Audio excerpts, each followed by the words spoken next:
Teman-teman tahu Ethiopia tahu ya? Ethiopia tahu. Baik.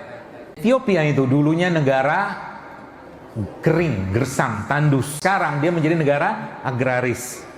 Yang menariknya apa? Menariknya disebutkan, dia berceritakan bahwa ada seseorang yang diutus akhirnya untuk mengawali saat itu bagaimana menghijaukan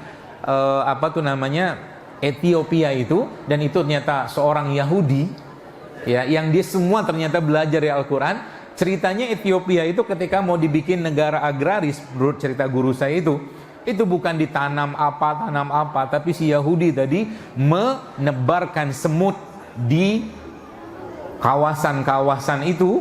Supaya apa? Katanya dia mempelajari bahwa cerita semut itu dalam kisahnya Nabi Sulaiman, salah satu kerjaannya semut itu adalah dia meminta ampun kepada Allah untuk manusia, dan dia memintakan hujan kepada Allah.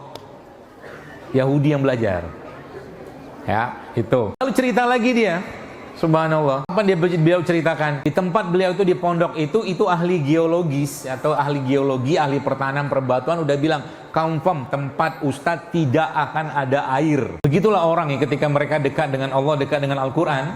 Subhanallah teman-teman sekalian, apa yang terjadi? Dia tahu salah satu pohon yang banyak sekali keberkahannya dalam Islam, yang bahkan Nabi menganalogikan seorang mukmin itu sebagai pohon itu ya, akhirnya ditanam sama dia pohon itu, bukan untuk mencari buahnya, bukan untuk mencari hasilnya, tapi mencari keberkahan ya melalui pohon tadi itu.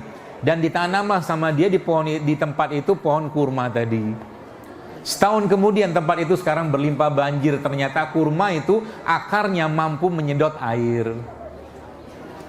Itu ilmu. Ya, sebegitunya Islam mengajarkan. Bahkan Nabi SAW memberikan ilustrasi mukmin itu seperti pohon kurma, semua bagiannya bermanfaat. Kan begitu. Ya. Jadi kalau kita nggak bangga dengan Islamnya kita, dengan apa yang diajarkan Nabi, kita nggak bakal bisa